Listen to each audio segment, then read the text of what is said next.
Okay, and it seems that we are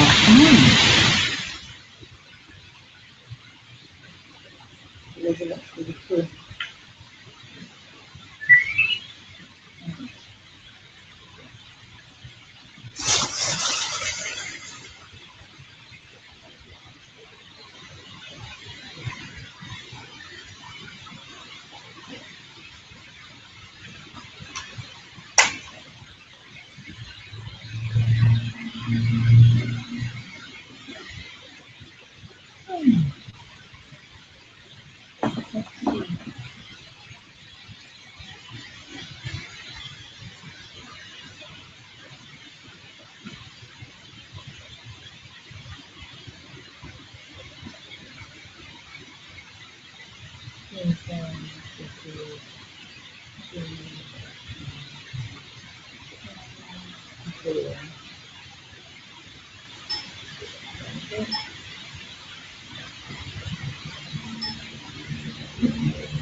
Okay, good. So you should be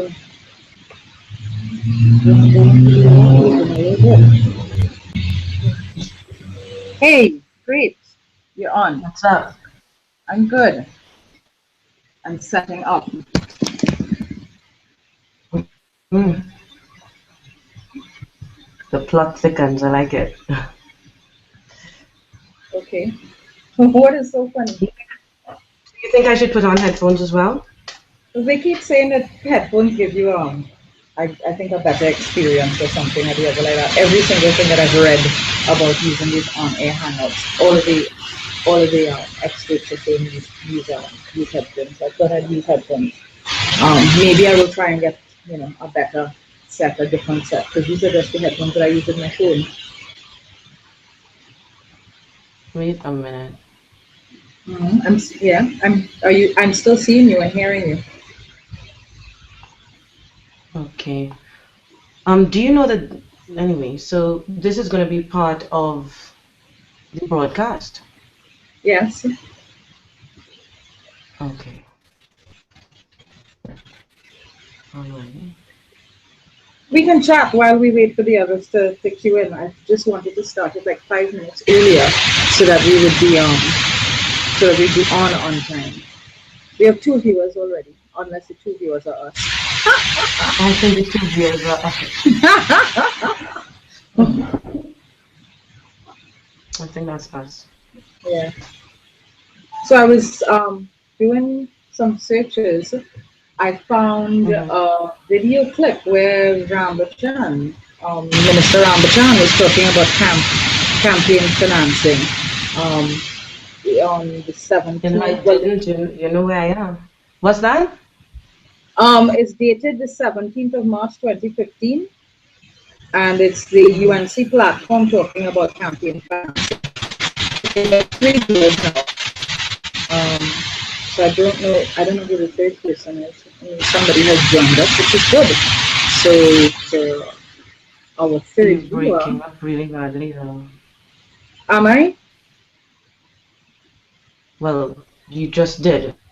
Okay, are you hearing me? So what you're saying, Rambachan? Rambachan made comments on or around the 17th of March. There's a story generated on the 17th of March. Mm-hmm, He's talking about campaign finance reform. mm-hmm. Okay, and that they're supportive of it, and they. Well, the usual that they think it's Mm-hmm. important, etc., etc. So I'm gonna add it here. Well, I think, yeah, please add it. Any links to those kind of materials. But I think all of the political parties are on record as finance reform. So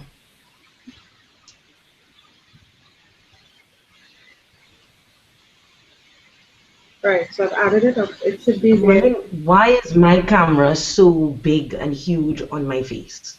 That is a concern to me. You have such a nice backdrop. I think It's just because my I little think because of how face. Oh God.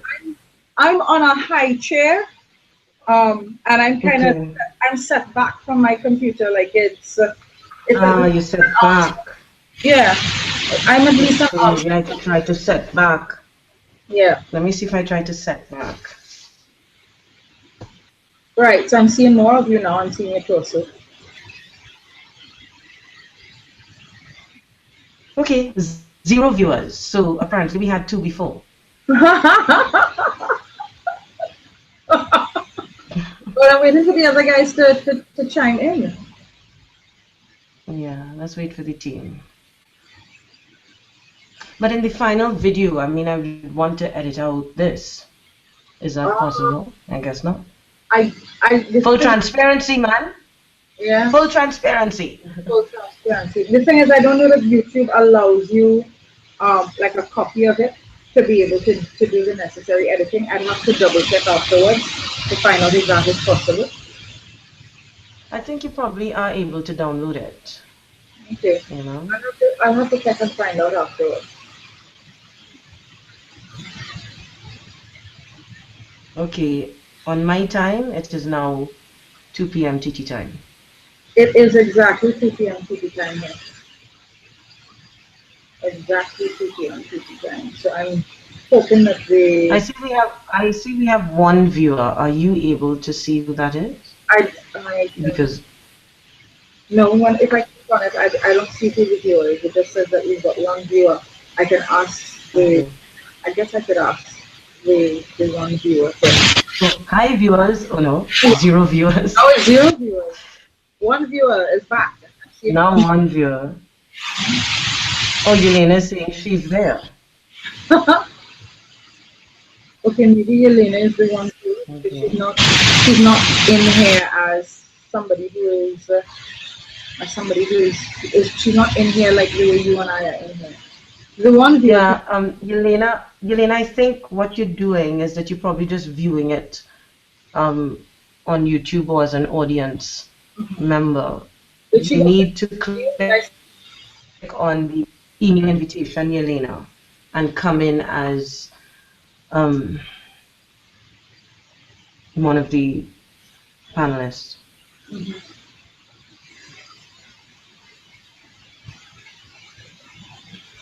But Margaret, let me ask a question. Hmm. You've been doing this for how long? You've been Doing focused on what? how long? This whole issue of campaign. Campaign finance. Mhm. Well, campaign finance is fairly new. I've been looking at it, let's say, for about 6 months.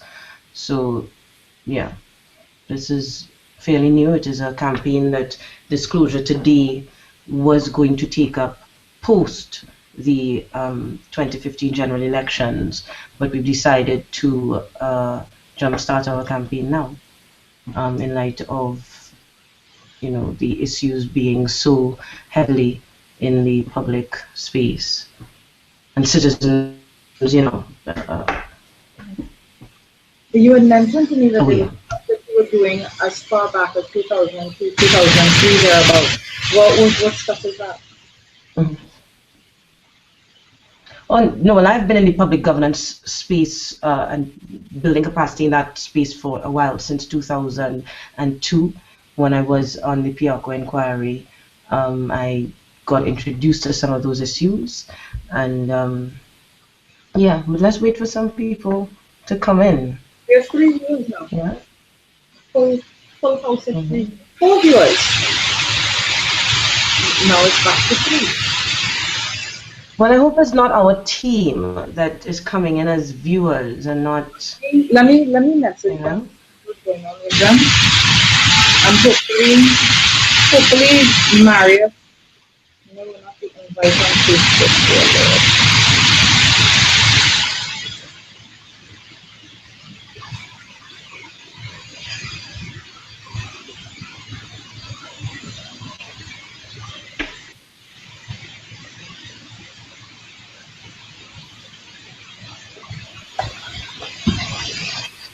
I'm gonna invite Tanya. Is it? I'm gonna invite Tanya again. And Yelena. Yelena is, this is the address here. Is it Tanya? Oh, right. Is Yelena? So just Yelena disclosure, right? No, trinilena@gmail.com. Okay. All right.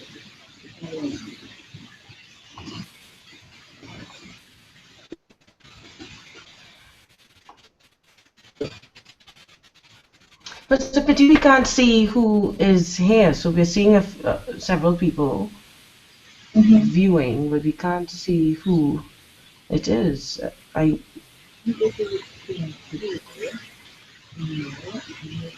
have been great for people to come in Mm-hmm. with join video call so that they could actually participate in the discussions.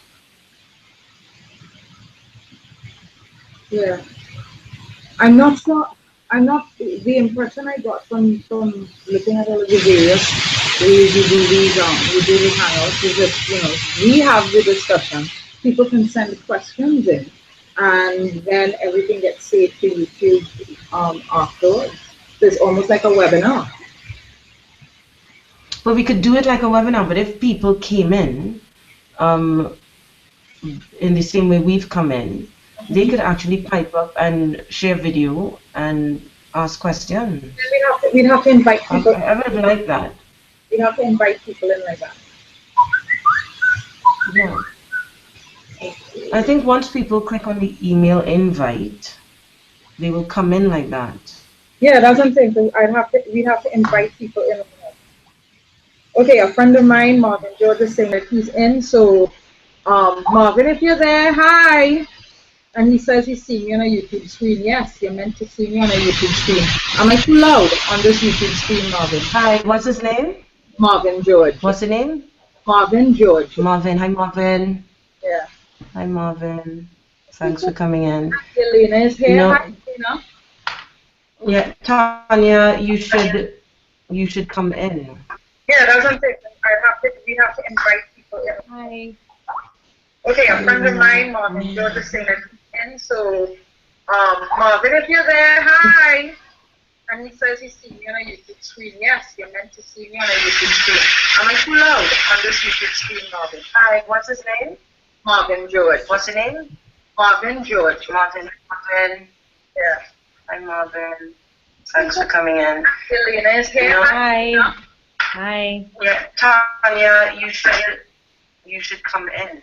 Yeah, that's what I'm saying. We have to invite people in. Hi. Okay, a friend of mine, Marvin George, is saying that he's in. So, Marvin, if you're there, hi. And he says he's seeing me on a YouTube screen. Yes, you're meant to see me on a YouTube screen. Am I too loud on this YouTube screen, Marvin? Hi, what's his name? Marvin George. What's the name? Marvin George. Okay, somebody needs to turn off their YouTube video because there's a okay, can someone turn off the YouTube? There's a playback, but it's not my YouTube video. Yeah, because it's not mine. I have mine is off. Yeah, mine is off as well. Right. Right, so everybody's Okay, Marvin says he's seeing myself, yourself, and Yelena. Hi, Marvin, but we're not seeing you. He's messaging me on WhatsApp and telling me that he's seeing us. Okay. Rishi says Justin is asking if you can do the new one. pardon? Just I'm gonna respond to him. Are you seeing that, Sky? Yeah, I'm seeing him messaging me on Skype. Yelena, why? Why did you do that? Yelena, if you want, you can turn your video on and turn your sound off. And turn your sound on only when you want. Great, great, great, great. Nice. And her curls bounce when she says yes. Great, great. Hi, okay, there seems to be several viewers there. Hi, everyone. We're just waiting for members of the team, all the members of the team to come in. Yeah, we just and when the members of the team are in, then we will start the discussion. Okay, so my friend Patricia Smart says she can see us. I'm telling her that we can't see her, but I know that she can see us. So to all of the viewers that are online right now, we are not seeing the viewers, but we know that you're there because there's a ticker thing that's letting us know how many viewers are on or off. So we're happy to have you. We're happy to host you. We're just waiting for 2 or 3 more members of the Disclosure Today team to get online, and then we're going to kick things off. So bear with us. Keep stirring that pot of callaloo if it's still on the stove, and we're going to start shortly.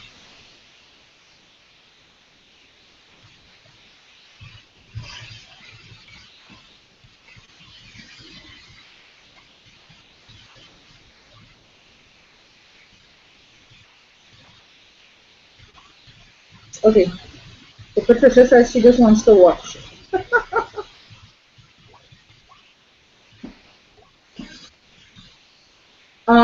The viewers, you guys can send questions to us as well. If you have questions that you want to ask throughout the chat, throughout the hangout, please send these questions to us, and we will have members of the team field the questions.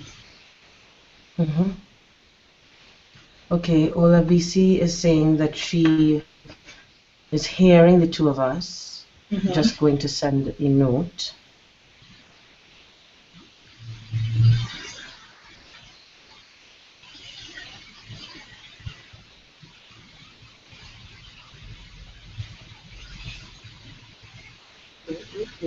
We've got 8 viewers now. Good.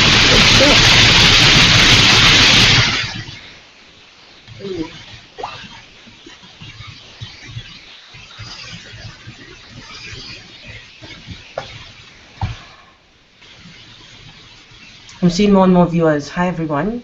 We're waiting for to come in, and they're going to be in shortly. So as soon as that happens, we will kick off the discussions.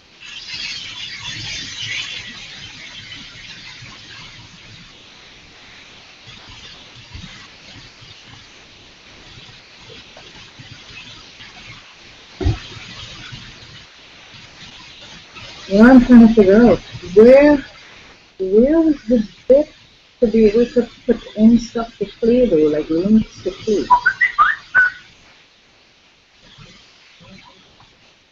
And when you want to look at the video, what would we do? Have you checked that out? I thought I found that this morning and downloaded that app. So show a high participant in your broadcast.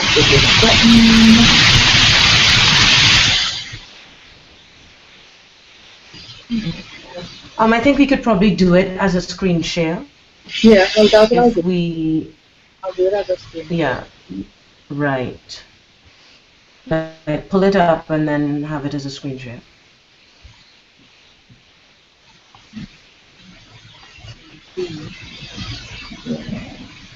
That's what I would do.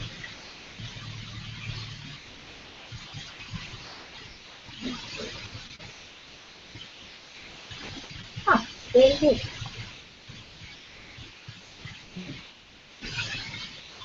Okay, scroll down. Let me see what Ramachan is saying there.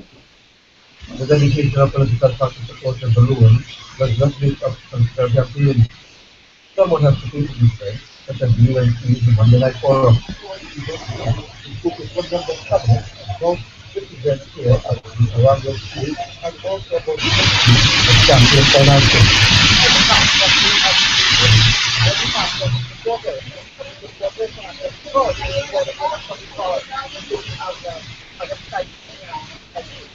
He said the UNC is also holding fundraising Mention it. events containing gender. Um, A question you is go to your Gmail account and there's invitation, which will be screen the audio and video capabilities as general election. opposed to audience.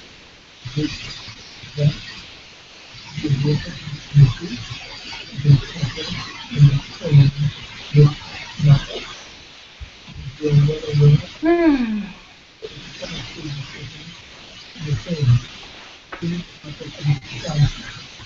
Turns out the new campaign financing procedure is changed at this time. We pose the question to Mr. Rapuchan, and you have to see that people All right, Tanya needs another invite. So I'm going to. I can send it to her. I can add her in. Just remind me of what her email address is. Gmail? Yeah, her Gmail address. Okay. I'm putting it here in Skype, okay? Okay. I'll sort it out. Technology.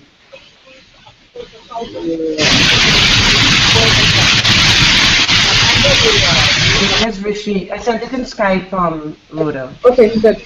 Seeing it.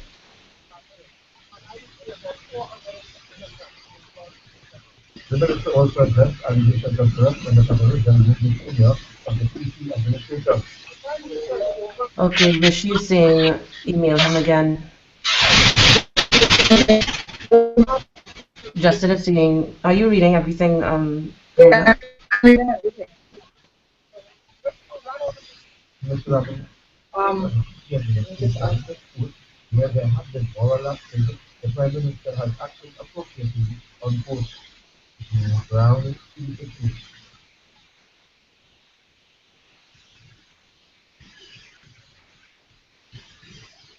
Viewers. Hey guys, sorry for the delay. We're waiting for some people who are having some technical difficulties signing in before we start. So thanks for coming in on your Sunday afternoon and giving us a few minutes. Thank you.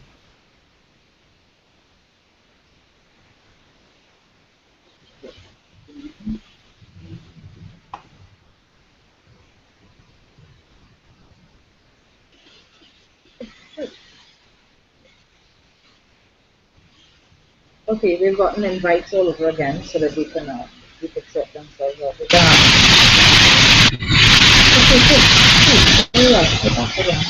What is that in your background, Rhoda?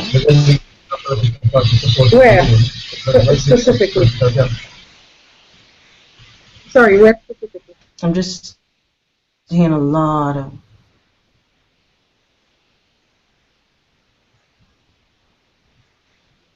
Did you mute your? No, I didn't. Are you hearing me?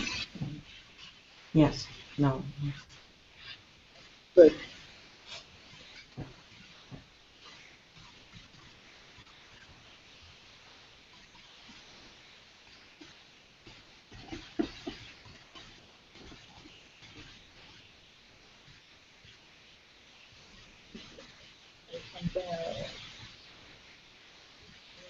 Yeah. While people are waiting on us to start. I find Yelena is very still. Is that a screen capture shot or is Yelena not moving at all? She's not moving at all. Yelena is very obedient. Yelena is probably not. Okay, she moved. Oh, good. Okay.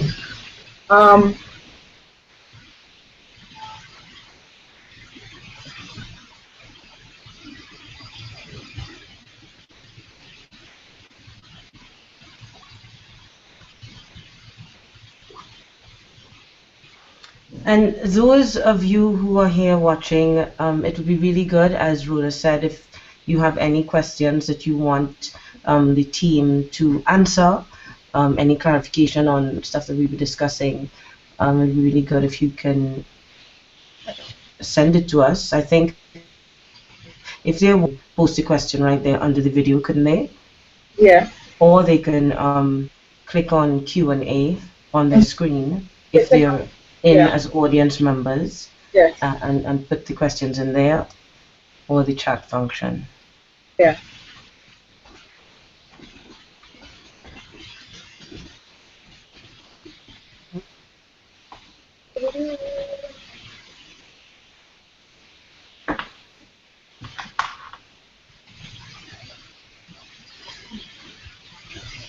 Maybe you could send it again to Olavisi as well. Okay. Will do. Because I think they're having, I think people are having the same problem we had earlier, where they're coming through the formal invite. And I went through that. Okay, well, I'm going to send it. I'll send it over to all of them.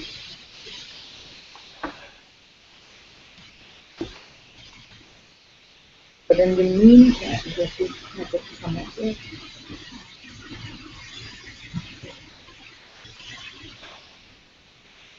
Okay, good. I will go to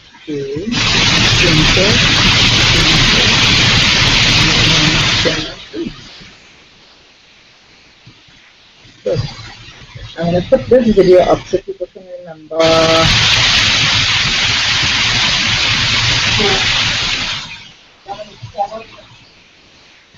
Justin just sent his I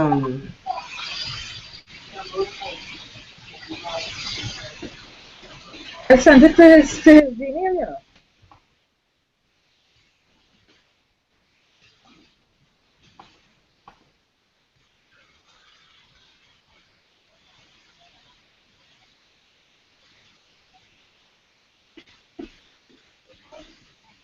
Rhoda, is that you? Yes, that's me. Play that. Let me see that. I'm doing it. But I'm not hearing it. They didn't mic me, so you'll hear Timothy Hammersmith, but you won't hear me that well. Okay.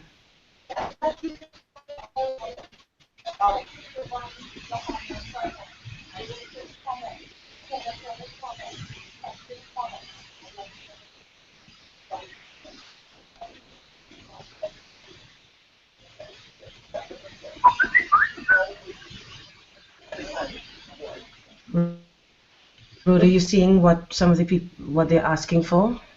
I am sending them invites and I am checking. Yes, I've sent everything. One thing, I find the video is not playing well at all.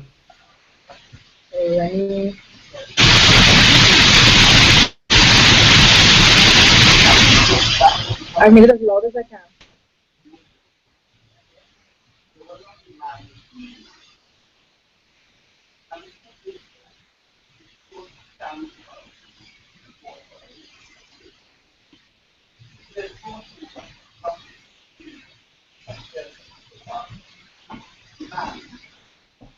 But that's not the clip we want to use. Yeah.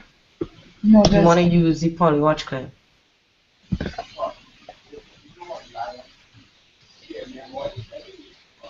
which actually, to me, is more comprehensive. Do you have that clip up? If you pull that clip up on your computer, you can do a screen share. Okay, let me see if I can find that. I had it on. I can't put Facebook off my laptop. It does not. My laptop does not allow Facebook.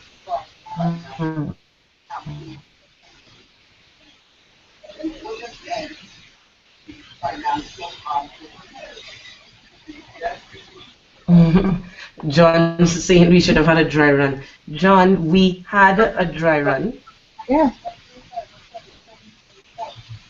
All of our team didn't come. I want to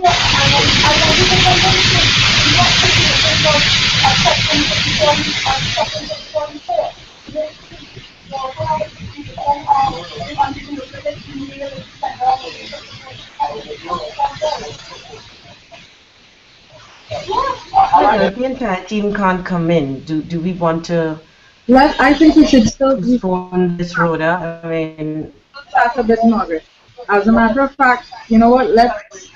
Let's start it now because I think we should have a chat. People would have given up their whatever they're doing this Sunday afternoon, so we should start at the very least. So we have some time while they're trying to figure out what's going on with them.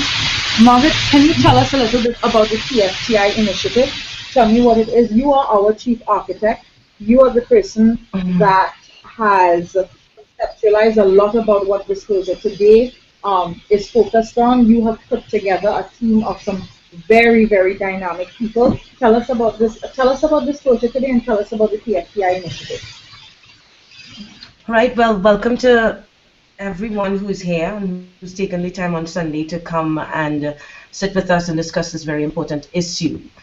Disclosure Today is a nonprofit organization which we incorporated in November 2014, and it's a nonprofit organization which is focusing on advancing transparency on all issues that are of public interest. And I think we laid down the gauntlet to demonstrate that it's just about talking about doing stuff and asking for stuff to be done, but we also have provided and created a technological platform which will enhance the capacity of citizens to make legally compliant digital requests for information, make proposals to their representatives and to public authorities, and also to responsibly whistleblow with appropriate legal support, free legal support, and social media support.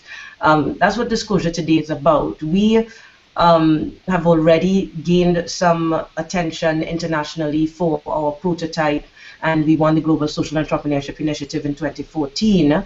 But we have just recently launched the platform now. In May, we launched the platform, and there are lots of things going on out there where people are saying things about Disclosure Today being PNM and that sort of thing. And we decided that we did not want our initiative really to be tainted with what is going on in this particular general election. And so we had initially decided that we were not going to launch any of our major campaigns prior to general election 2015, so that our platform could in any way be abused or compromised or perceived to be in favor of one political party or another. However, this issue with the campaign finance of general election 2010 came up. It has been on everybody's, everyone is talking about it. The papers, we have articles every single day. We are hearing more and more about how general election 2010 was financed, and we saw this political campaign finance was going to be one of the campaigns we launched in the future, and we said this was an opportunity that we could not miss to create a really powerful citizen public awareness and education campaign around the issue of political campaign finance. And that's why we've decided to get involved prior to general election 2015. And that's what we're doing right now. And the Political Finance Transparency Initiative really is threefold. It is about a long-term effort for political campaign finance reform. It is also about public education. Its objective in increasing financial transparency in the elections of general election 2015, and I think that was the most controversial of our objectives, because the others are fairly non-controversial. promoting reform in political campaign finance. That has been being discussed over the last decade. Civil society organizations have been promoting that. Political parties have been repeatedly saying that they are going to put forward the reform. They are going to consider it deeply. This particular administration, I believe it was the last quarter of 2014, set up the Joint Select Committee. So I think everyone across the board, we are agreed, political parties and civil society organizations, that we need to reform in this area because political parties are not covered and their financing is not covered at all. Public education is also non-controversial. The third objective, as I said, is the objective that we really are trying to spearhead right now, and which is what we really wanted to discuss with those who would come on and join our discussion today. It is our objective of increasing political finance transparency for 2015. Now, this is an unprecedented call. This is us saying, as it stands right now, everyone is basically saying we need the law, we need the law. Disclosure Today's position is there is no law which precludes political parties from disclosing their financiers to us today. And if there is no law, then there's a moral obligation, there's an ethical obligation. All political parties have agreed that the area ought to be reformed, and once the law is in place, they will. So what is really preventing political parties from coming forward with their finances? Can I jump in and put you on the and ask you maybe a slightly difficult question here? It's not new that campaign finance reform is not a new topic, not a new issue. So what exactly are you doing that is new or different? Because you use the word unprecedented. So what is new, what is unprecedented about it, and how are you approaching this differently if you are? Okay. What is unprecedented is that we are the first people to call, it has never happened before, to call for political parties to disclose their financiers prior to general election 2015. This puts the ball squarely to provide the citizens of Trinidad and Tobago with a good reason for why they are not doing so. What we've done differently is June 12th, we wrote to 15 political parties that we found that were registered, and we asked them for 8 public commitments prior to general election 2015. And maybe I can share on the screen that. And this is the first thing that we're doing that is different. We are writing to them and asking them to do these 8 commitments, which we will go through shortly. This is one of the letters that we sent to Dr. Rowley. Hang on. There are, and every political party, all of the 15 political parties received similar letters in similar terms. Can you share it again on your screen? Yeah. Good. And this is the one that, hang on, this is the one that was received, hang on a second. Yeah, this is the one that was received by the Honorable Kamala Prasad Bissessa. Now, I'll go through these 8 commitments. The first thing we did was this, write to them and ask for these commitments to be provided to us, and we gave them a time frame within which to do that. The second thing that we intend to do is the day after nomination day, we view every single political candidate and recording their position on this issue of political campaign finance and who is financing them. And we are also writing to them on the day after nomination day. Thirdly, we are also getting our team together. We have a team of volunteers, and we're getting a team together to conduct an independent assessment of general election 2015 campaign expenditure. And so this is why we're saying what we're doing is completely different. It it's not just calling for reform, calling for action now. And so the 8 commitments that we are asking for would be outlined, and I have it up on the screen. And the first commitment is that the political parties will comply with all the requirements of Section 4 Welcome, Justin. of... Justin Phelps Is is Justin there? Yes, Justin is finally on. If you look at this, you'll see a bald head and a black t-shirt. Here, finally. Good, Yeah. great. And it's Tanya. Hi, Tanya. Good. Right, so moment. Justin Rhoda just asked me what is unprecedented about what we're trying to do. What is unprecedented about what I didn't disclosure? hear you because you're cracking. What is unprecedented about what Disclosure Today is doing? What is it that is new about what Disclosure Today is doing in light of campaign finance reform? I think that the unprecedented or very part of it is that we are calling on the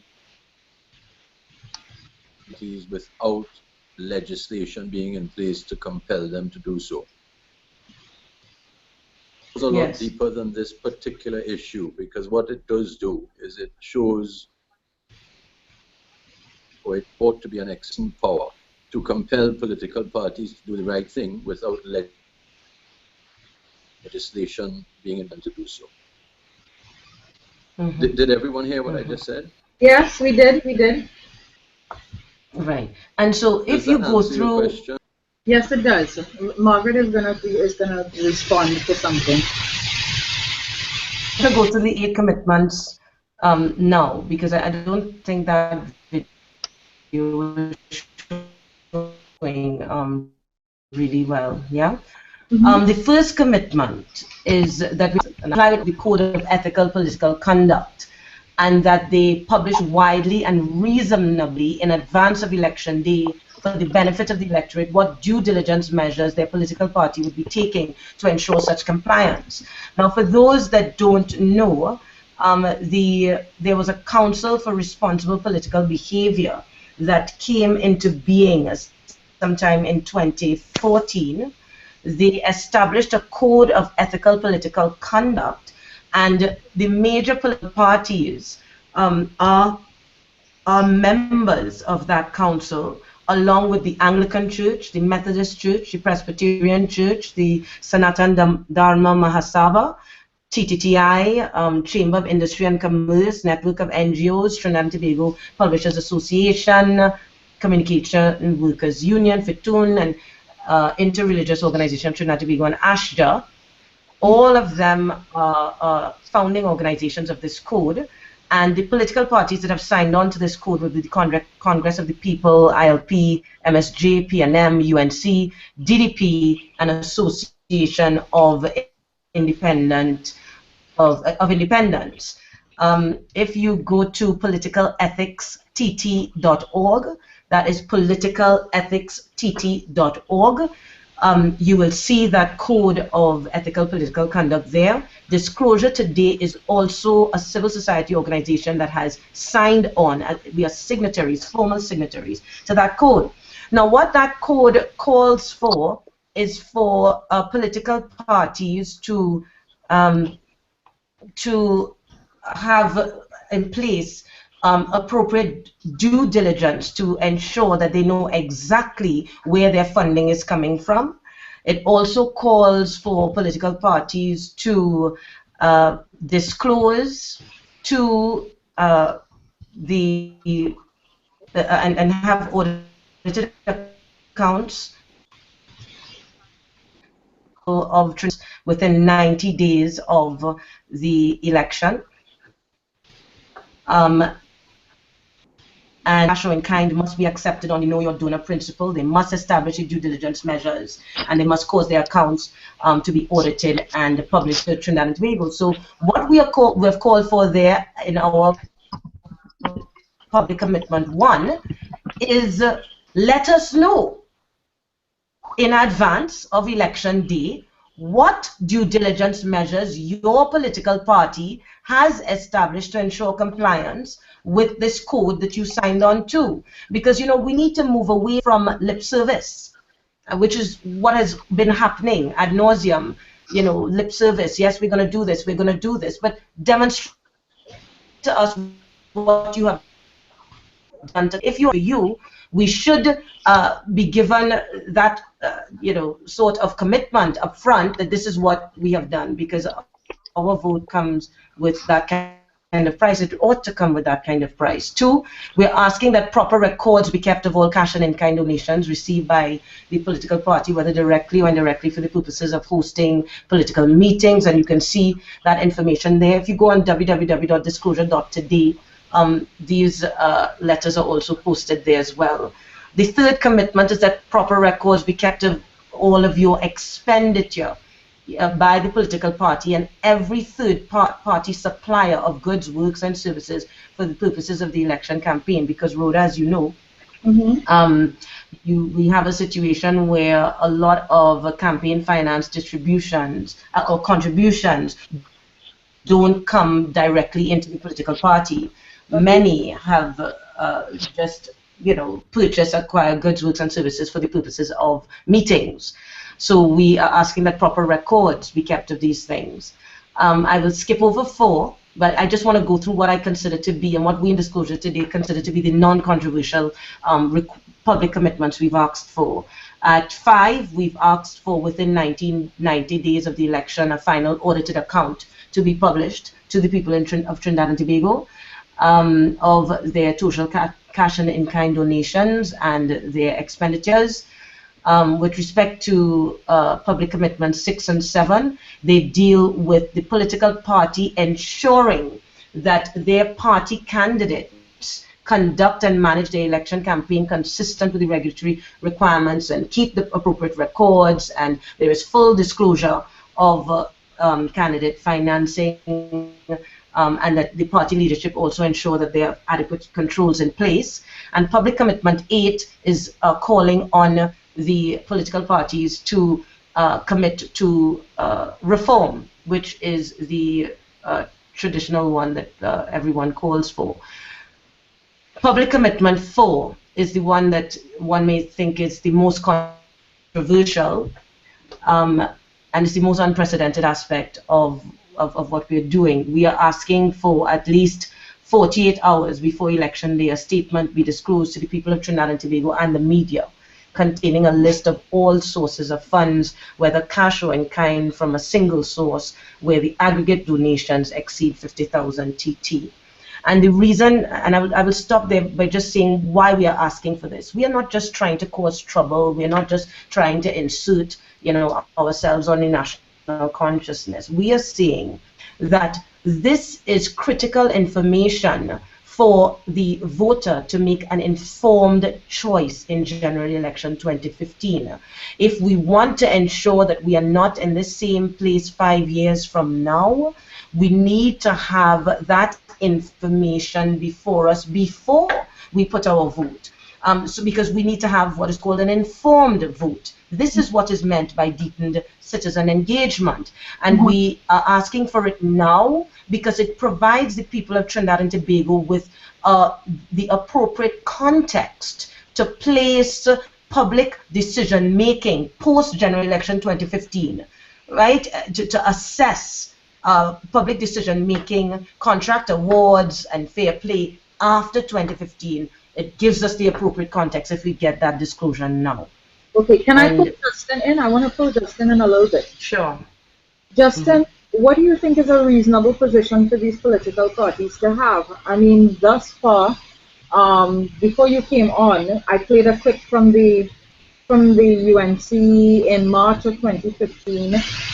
We've heard for the last 2 weeks what the latest parties, the Third Force Movement, have had to say about campaign finance reform, and there's a kind of trend to everybody agreeing yes, but we're not necessarily hearing anything. So I was wondering, what were your thoughts on what would be a reasonable position for political parties to have on this issue? The political parties have answered that question.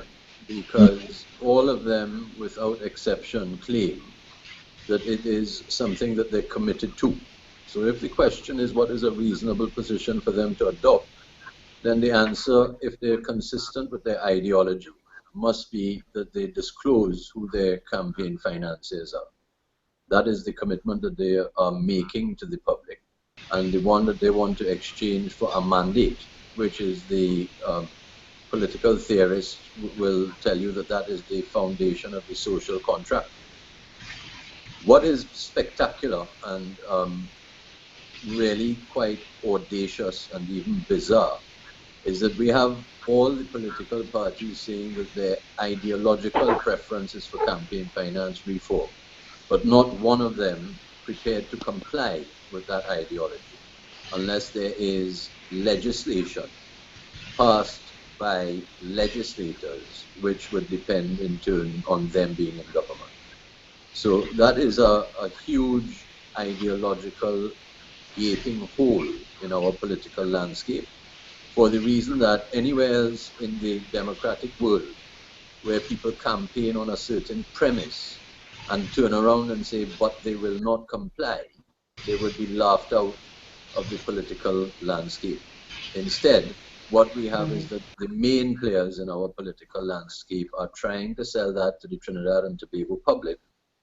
And it is not only so obviously inconsistent that really it invites the population to say to each and every one of them, without us seeing your commitments put into action, then we're not prepared to vote for you. Right. They're saying that they're not that they can't tell us anything because if they reveal their financiers, that's like them going into battle with their hands behind their back. Yes. And There's sorry.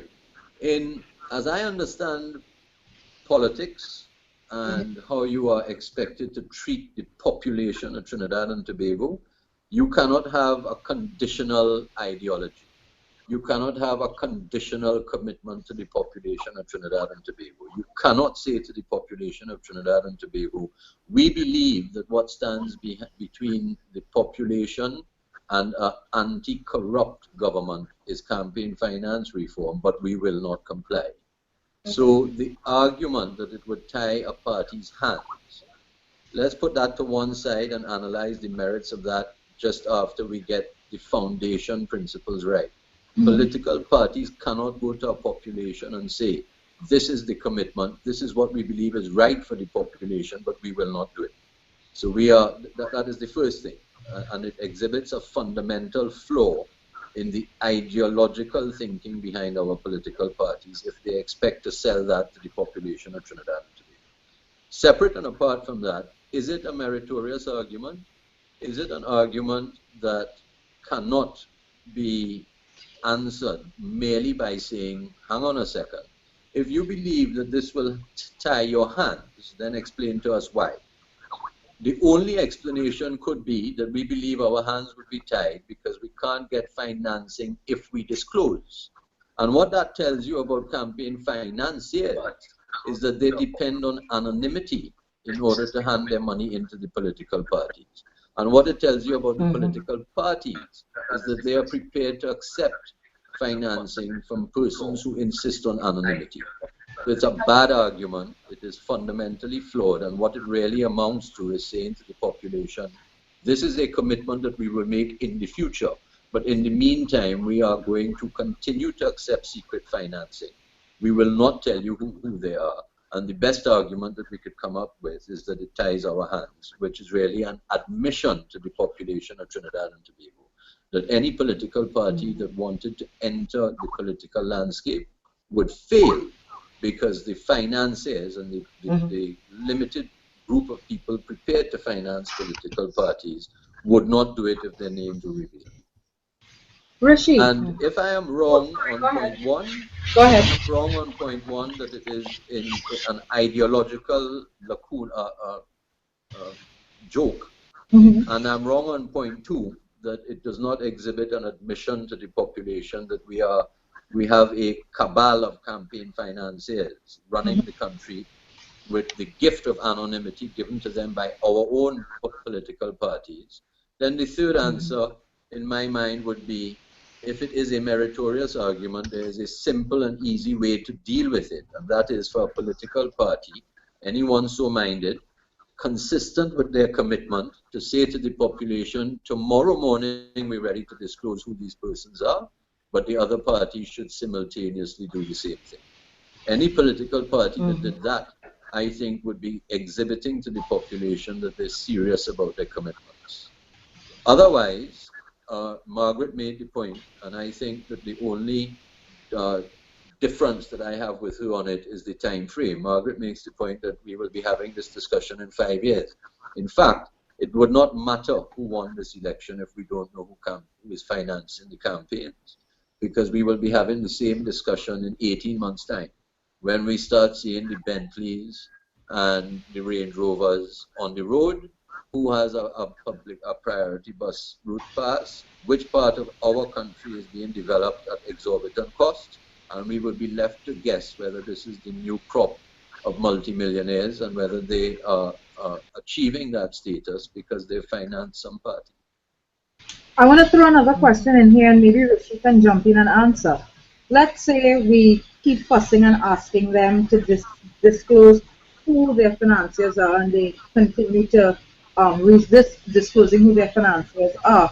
Are there other options? I mean, internationally, regionally, Rishi, because you've done a lot of work on things like finance reform in that area.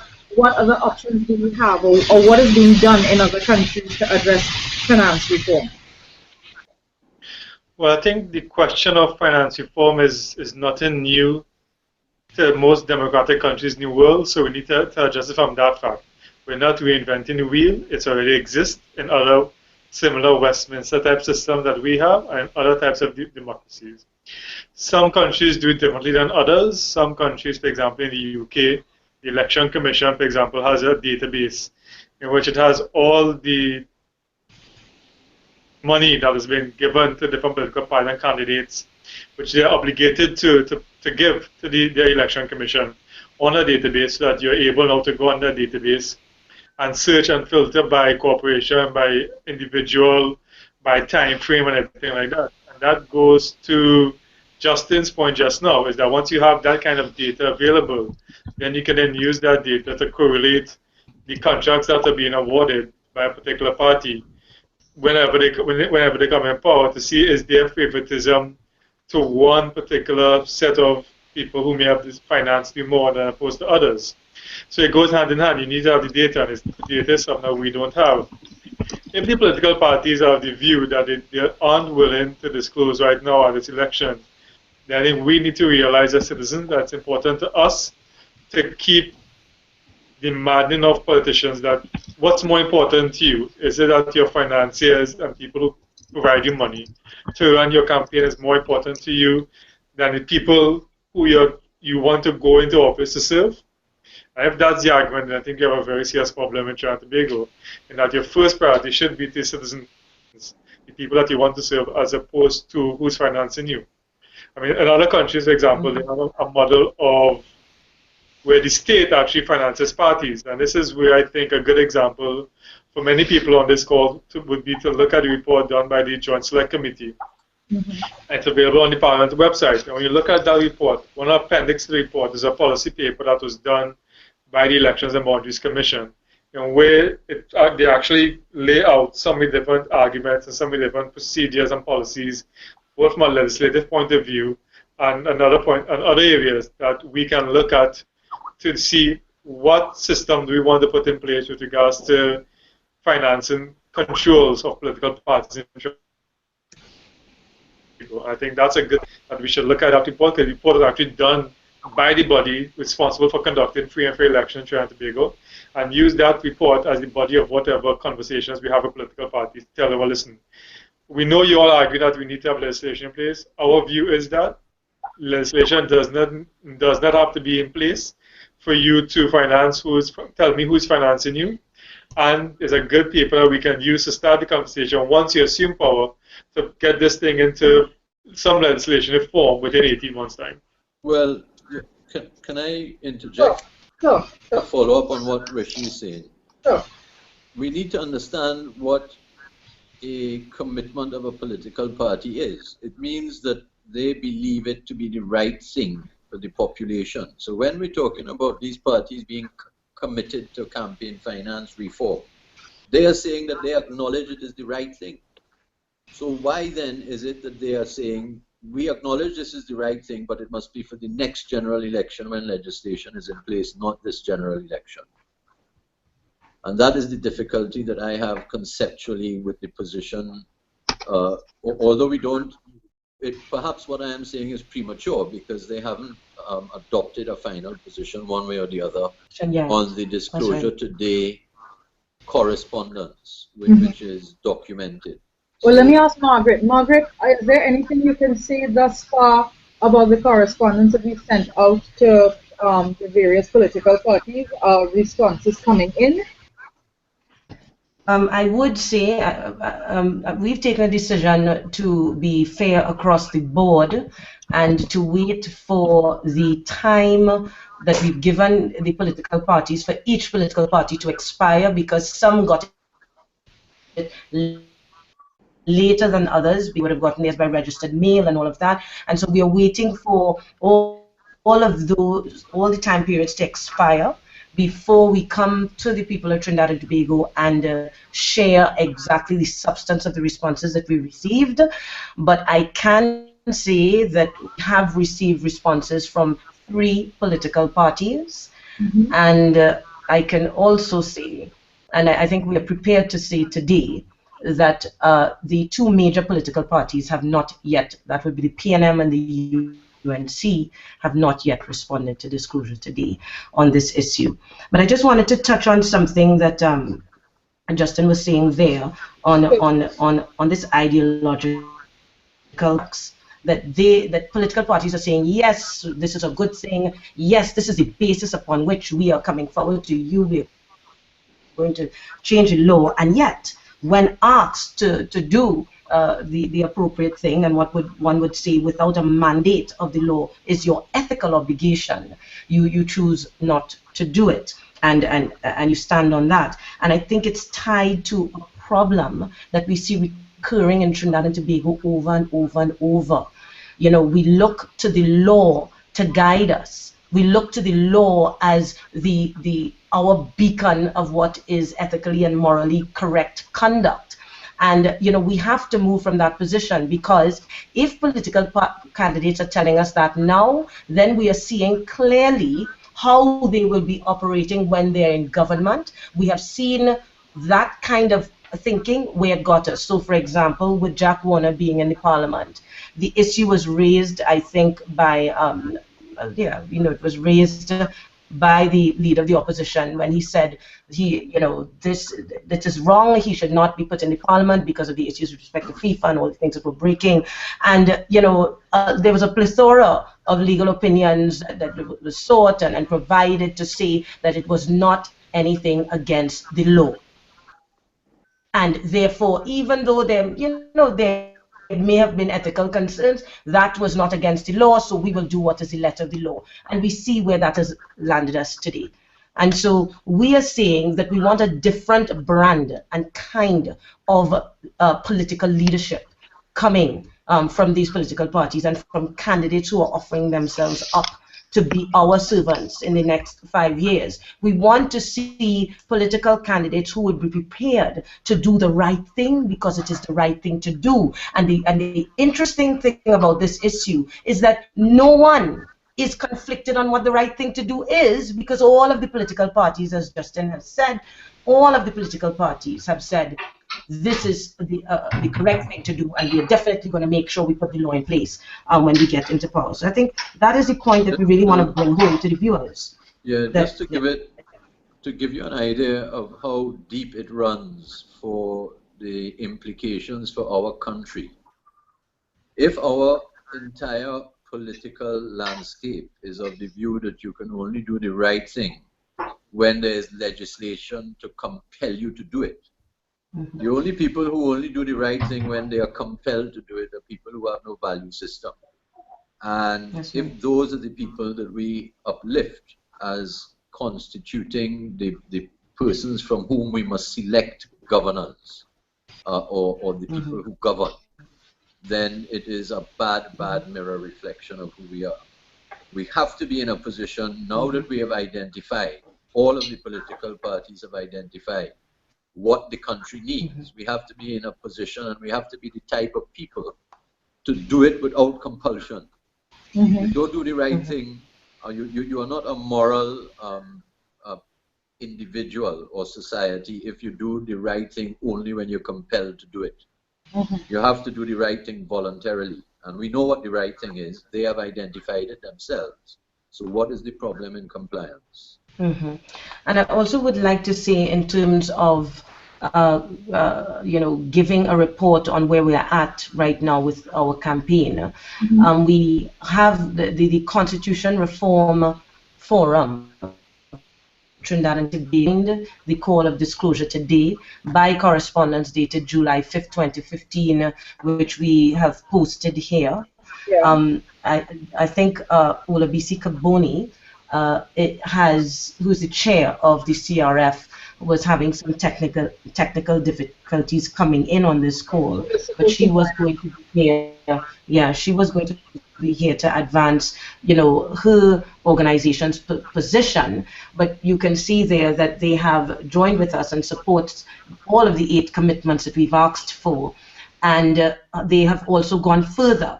And because I do not want to misrepresent what they are saying, share what further they are asking for. The CRF would like to, in respect of the 8th commitment, they strongly support the call for open and adequate public consultations on this critical matter, and call on all political parties to state in clear terms their unequivocal commitment to ensuring the widest possible participation in such discussions.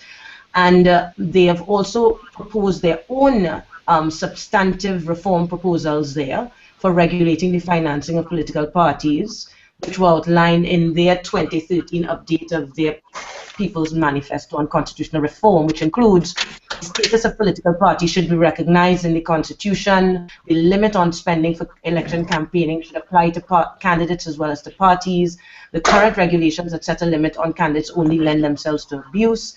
They're also saying that there should be some regulatory body with oversight for the functioning of political parties, and that advertising for election campaigns on the public electronic media using state resources should be banned.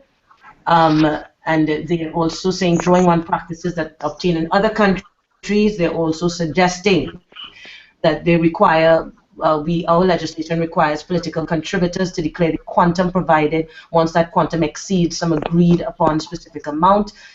Put in place a system to ensure greater equity in the funding of political parties, a possible mechanism.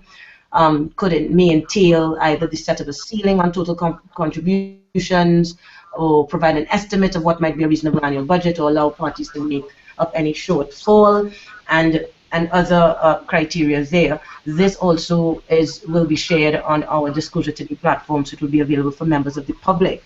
And Right.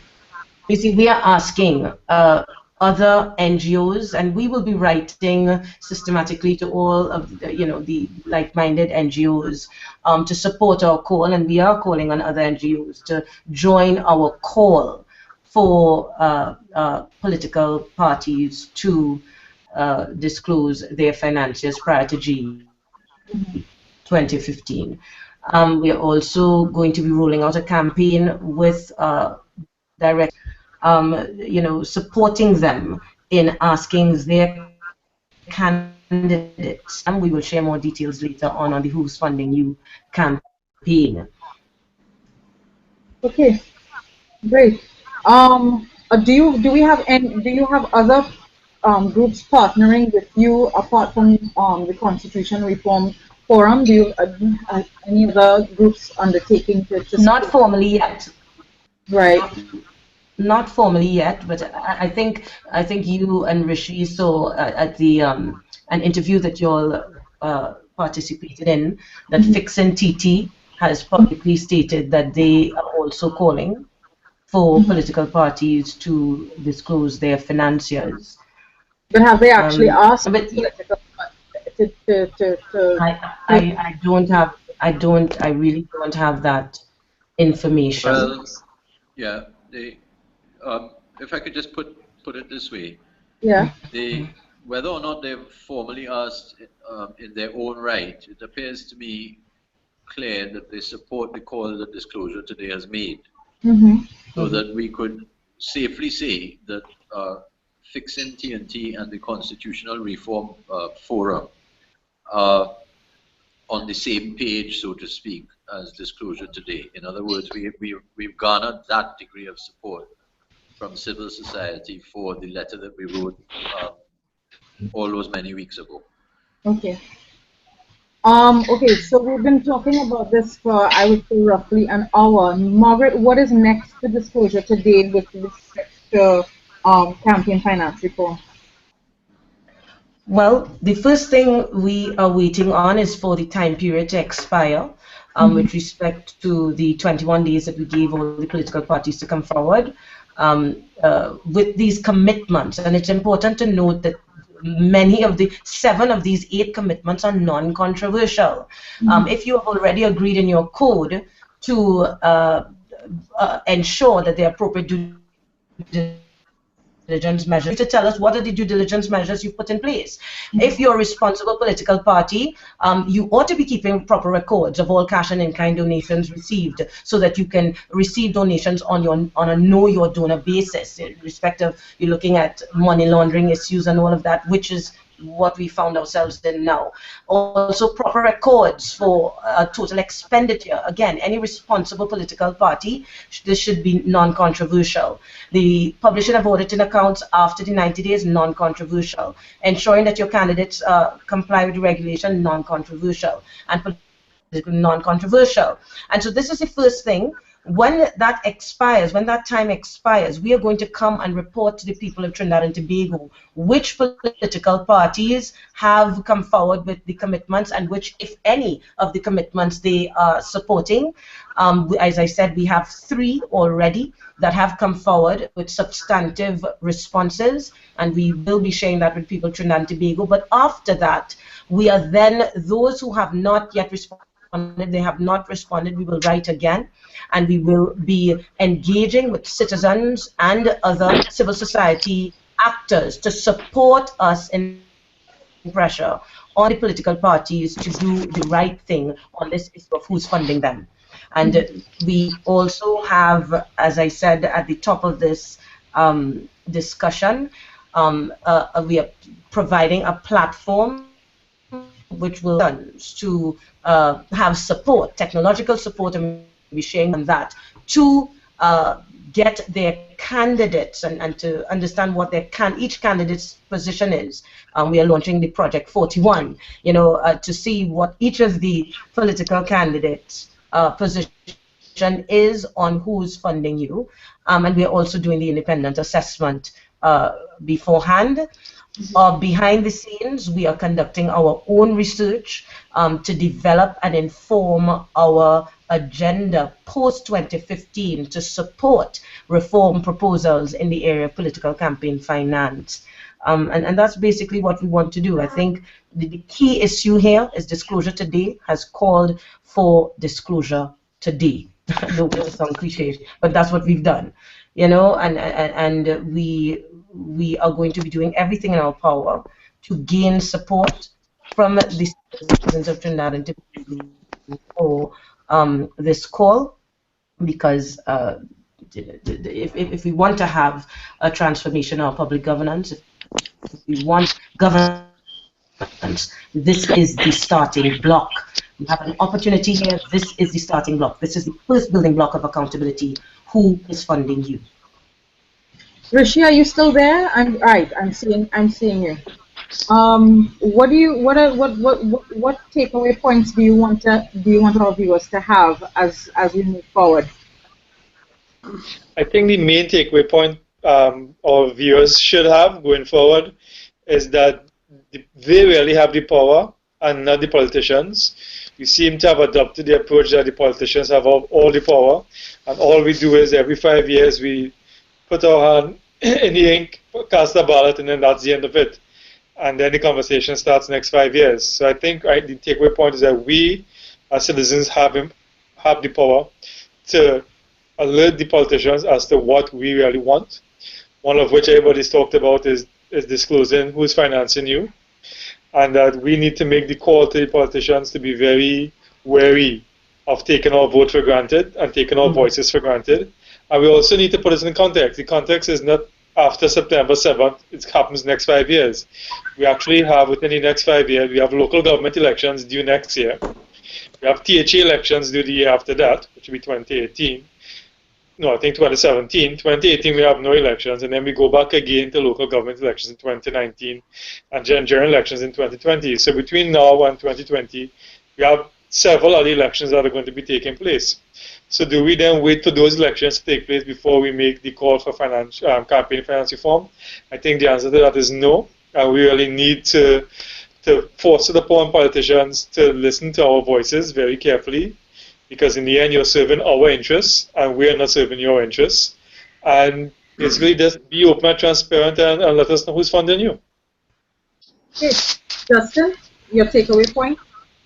I think that the main point for the population has to be to realize campaign finance reform is not a lofty ideal that should be part of a party's manifesto.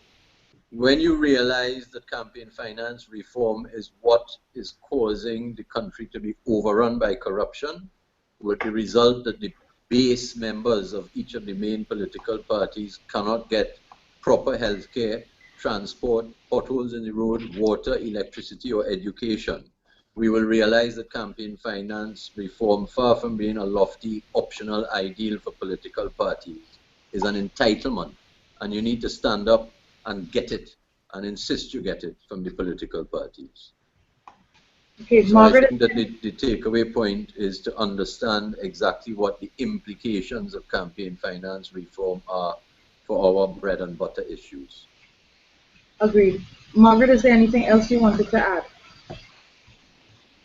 I just want to just re-emphasize what Justin and Rishi has said, and I think people will say, well, who are we to be calling for this, and why can't we wait for the politicians? I think Rishi was signaling this point, that let's bring this point home. Why we have a situation where we repeatedly wait for the politicians to come up with policy proposals and to promote and pass laws, and then we try to hold politicians and elected officials accountable in the context of those laws. This is an opportunity for the citizens to take leadership on this issue, to understand the power that we have, and to support citizens. That's all we're trying to do. We're trying to support, want to have a more powerful voice on these issues. Okay, great. Thank you very much for coming online and this discussion, because I think it was a very important one for people to have. I think campaign finance reform is something that we keep talking about, but not necessarily in concrete enough terms, and I think we've started that discussion today. I think we need to continue the discussion though, so let's not let this be the last one that we have on this, okay? As long as I can get some technological...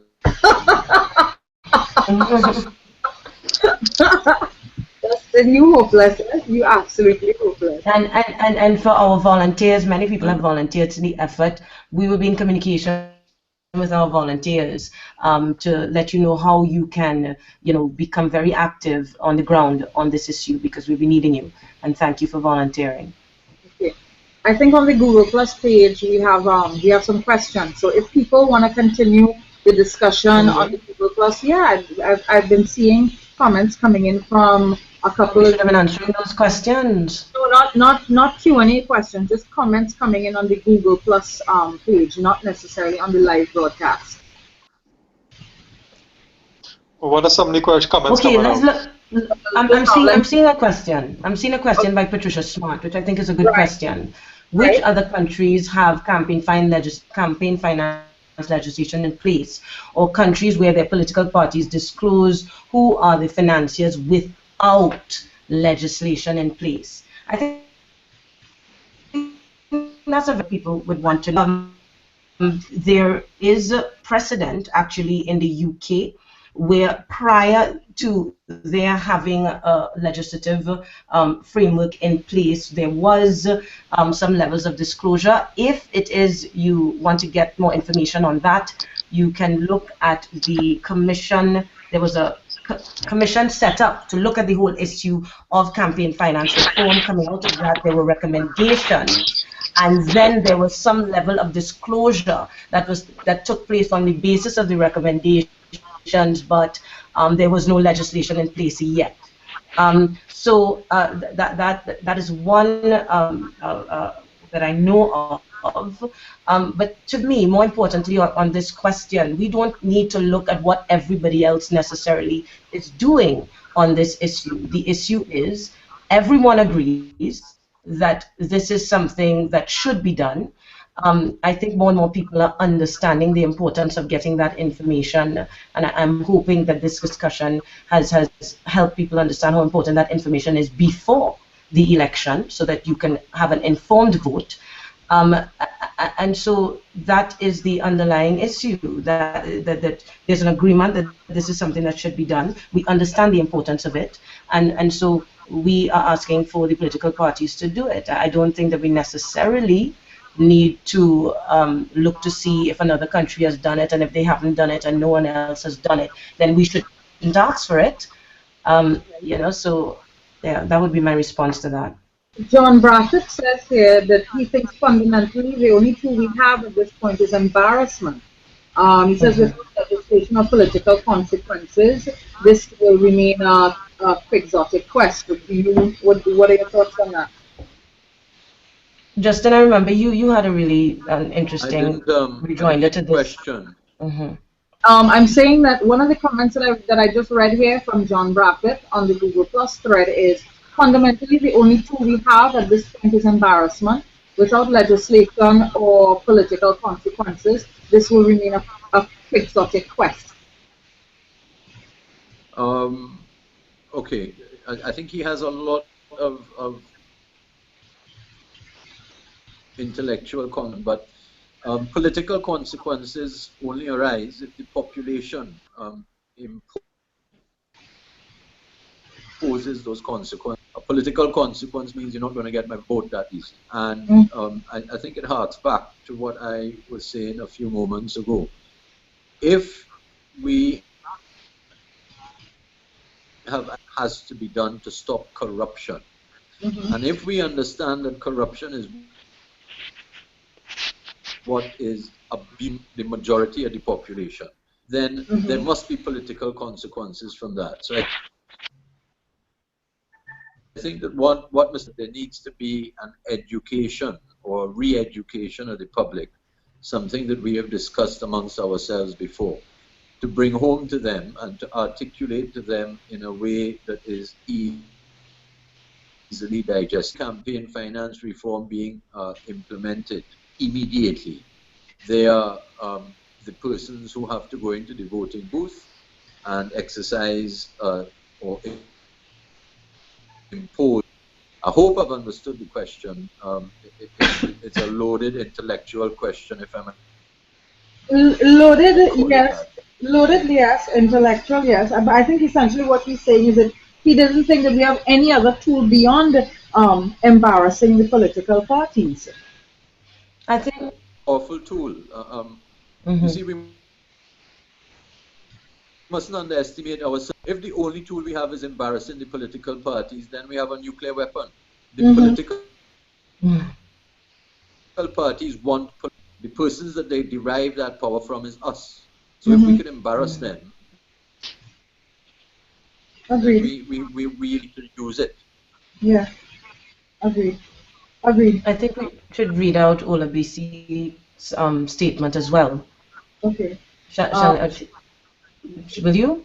I can do it, or you can do it. You go ahead, Rhoda. Okay. Ola BC Kuboni says, I think disclosure to this initial step is critical. Thanks for noting our support. Following up earlier contributions, it seems to me that ultimately to get political parties to quote-unquote do the right thing requires strong public support, hence the need for strong public education. Political parties would always hold back once they sense that the public is not pushing them to do the right thing. And I think that feeds into what you guys have been saying, that the population, the electorate, has to hold the political parties accountable. For me, one of the really and so that's why.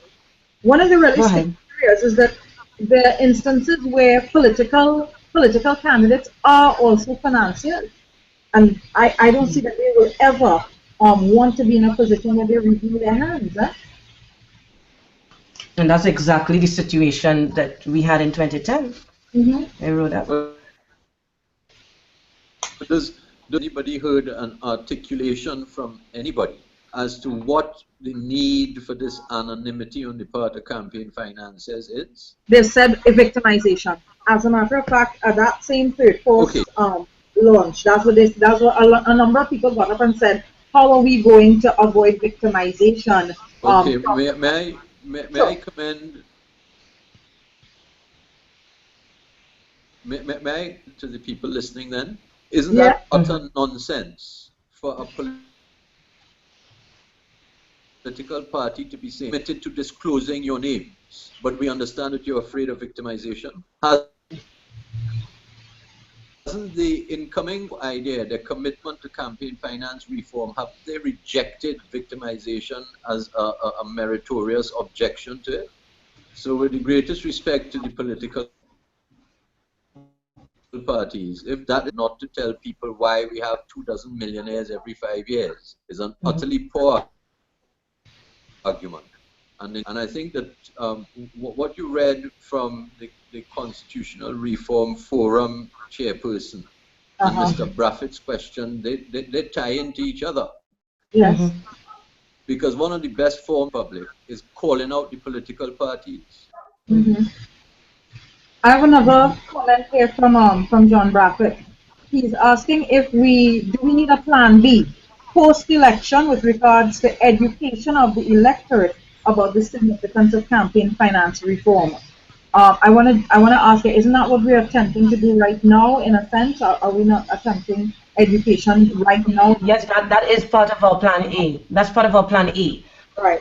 Okay, plan A is 3 for the reform, 2 educating the public, and 3 these initiatives that we are spearheading right now to attempt to increase political finance transparency for general election 2015. With respect to the public education campaign, we are starting now.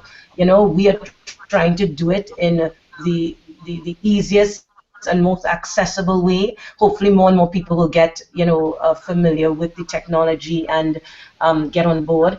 But we certainly, post-election, will be rolling out a public education campaign around this, and we would be seeking partners with others to do this. It is certainly something we want to keep at the forefront of the national consciousness. It's not just about right before the election. So yes, John, definitely something that we want to do. All right, great. I'm not seeing any further questions. I've done like 2 or 3 researches and I'm not seeing any further questions.